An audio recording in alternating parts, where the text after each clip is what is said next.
ಆಗಲಿ ಇಲ್ಲ ಇದಾಗಿರೋದಾಗಲಿ ಆ ಘಟನೆ ಒಬ್ಬ ವ್ಯಕ್ತಿ ಸ್ವಲ್ಪ ಓವರಾಗಿ ಕೆಲಸ ಮಾಡೋದಕ್ಕೆ ಹೋಗಿ ಒಂದು ತಪ್ಪು ಮಾಡಿದ್ದಾರೆ. ಆ ತಪ್ಪು ಮಾಡಿದವ್ರಿಗೆ ನಾವು ಆಗಲಿ ಬುದ್ಧಿ ಹಿಡಿದ್ವಿ, ಅವ್ರನ್ನ ಸಸ್ಪೆನ್ಷನ್ ಆಗಿ ಇದ್ದೀವಿ.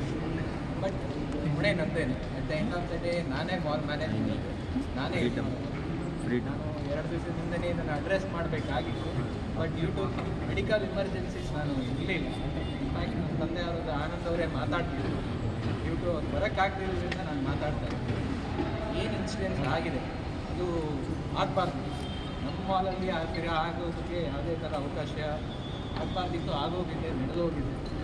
ಫಕೀರಪ್ಪ ಅವ್ರ ಹತ್ರ ನಮ್ಮ ತಂದೆಯವರು ಮಾತಾಡಿದ್ದಾರೆ ಫೋನ್ ಕಾಲಲ್ಲಿ. ಅವರನ್ನು ಸಾರಿನೂ ಕೇಳಿದ್ದಾರೆ. ಅವ್ರಿಗೆ ಆಗಿರೋ ವಿಷಯಕ್ಕೆ ವಿಷಾದನೂ ವ್ಯಕ್ತಪಡಿಸಿದ್ದಾರೆ. ಏನಾಗಿದೆ ಇವಾಗ BBMPಯಿಂದ ನಮಗೆ ನೋಟಿಸ್ ಬಂದಿದೆ. ಇನ್ಶೂರೆನ್ಸ್ಗೆ ಎಕ್ಸ್ಪ್ಲನೇಷನ್ ಕೊಡಿ. ಆ ಎಕ್ಸ್ಪ್ಲನೇಷನ್ ಕೊಡೋವರೆಗೂ ನಾವು ಮಾಲನ್ನು ಕ್ಲೋಸ್ ಮಾಡ್ತಾಯಿದ್ವಿ. ಎಕ್ಸ್ಪ್ಲನೇಷನ್ ಟೆನೆಂಟ್ಸು ಯಾವುದೇ ಥರ ಬಿಸ್ನೆಸ್ ಆ್ಯಕ್ಟಿವಿಟೀಸ್ ಆಗಲಿ PVR ಆಗಲಿ ಎಲ್ಲರ ಹತ್ರ ರಿಕ್ವೆಸ್ಟ್ ಮಾಡ್ಕೊಂಡಿದ್ದೀವಿ. ಏನಾಗಿದೆ ಅದನ್ನು ಅವ್ರಿಗೆ ಎಕ್ಸ್ಪ್ಲೈನ್ ಮಾಡಿದ್ವಿ. ಅವರು ನಮ್ಮ ಜೊತೆ ಕೋಆಪ್ರೇಟ್ ಮಾಡಿದ್ದಾರೆ. ಸದ್ಯಕ್ಕೆ ಮಾಲ್ ಇವತ್ತಿಂದ ನೆಕ್ಸ್ಟು ಅಫಿಷಿಯಲ್ ಹೇಳೋವರೆಗೂ ಕ್ಲೋಸ್ ಆಗಿದೆ.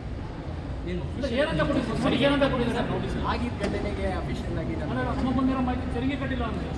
ತೆರಿಗೆ 1 ವರ್ಷದ ನಮ್ಮದು ಬಾಕಿ ಇದೆ. ಇಷ್ಟೊಂದು 1,70,00,000. ಅದು 2023-2024 ಅದರದ್ದು ಬಾಕಿ ನಮ್ಮಲ್ಲಿದೆ. ಅದನ್ನು ನಮಗೆ ಕಟ್ಟೋದಕ್ಕೆ ಟೈಮ್ ಇದೆ ಅಂತ ಹೇಳಿದೆ.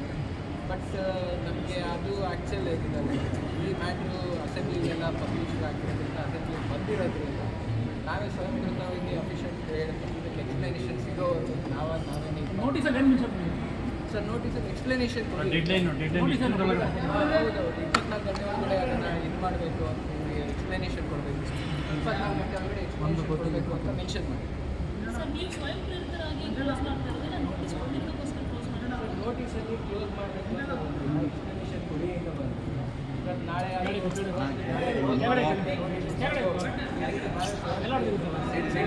ಮಾಡ್ತಾರೆ. ನಮಗೆ ಅಫಿಷಿಯಲ್ಸ್ ಎಲ್ಲ ಹೇಳಿದ್ರಿಂದ ಸರ್ ಕ್ಲೋಸ್ ಮಾಡೋ ಪರಿಸ್ಥಿತಿ ಬಂದೇ ಬರುತ್ತೆ. ಹೇಳಿ ನಾವು ನೋಟಿಸ್ ಬರೋಕ್ಕಿಂತ ಮುಂಚೆನೇ ನಾವು ಕ್ಲೋಸ್ ಮಾಡ್ತೀವಿ. ಸರ್ ಇಷ್ಟು ದಿನ ಅಂತ ಸರ್ ಇಲ್ಲ, ಅಟ್ ಪ್ರೆಸೆಂಟ್ ನಮಗೆ ಇಷ್ಟು ದಿವಸ ಕ್ಲೋಸ್ ಮಾಡ್ತೀವಿ ಅಂತ ಐಡಿಯಾ ಏನೂ ಇಲ್ಲ.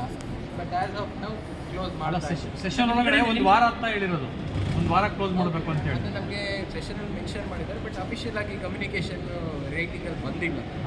ಬಂದಾಗ ಅವ್ರು ಏನಿತ್ತು ನೋಟಿಸ್ ಕೊಟ್ಟಿದ್ದಾರೆ ಅಂತ ಹೇಳಿ ಅದು ನಮಗೆ ಎಕ್ಸ್ಪ್ಲನೇಷನ್ ಕೊಡಿ. ಈ ಇನ್ಸಿಡೆನ್ಸ್ ಏನಾಗಿದೆ, ಯಾಕಾಯಿತು, ಹೇಗಾಯಿತು ಅದನ್ನು ಎಕ್ಸ್ಪ್ಲನೇಷನ್ ಸರ್ ತಪ್ಪಾಗೋಗಿದೆ ಸರ್. ಪ್ರಶಾಂತ್ ಸರ್, ಯಾಕಂದರೆ ಮಾಲ್ ಕೋಟ್ಯಾಂತರ ರೂಪಾಯಿ ಬಿಸ್ನೆಸ್ ಮಾಡುವಂಥ ಜಾಗ 1 ದಿನ 2 ದಿನ ಕ್ಲೋಸ್ ಮಾಡಿ ಕೋಟ್ಯಾಂತರ ರೂಪಾಯಿ ನಷ್ಟ ಆಗುತ್ತೆ. ಈಗ ನಿಮ್ಮ ಕಡೆಯಿಂದ ಲಾಯರನ್ನು ಇಟ್ಟು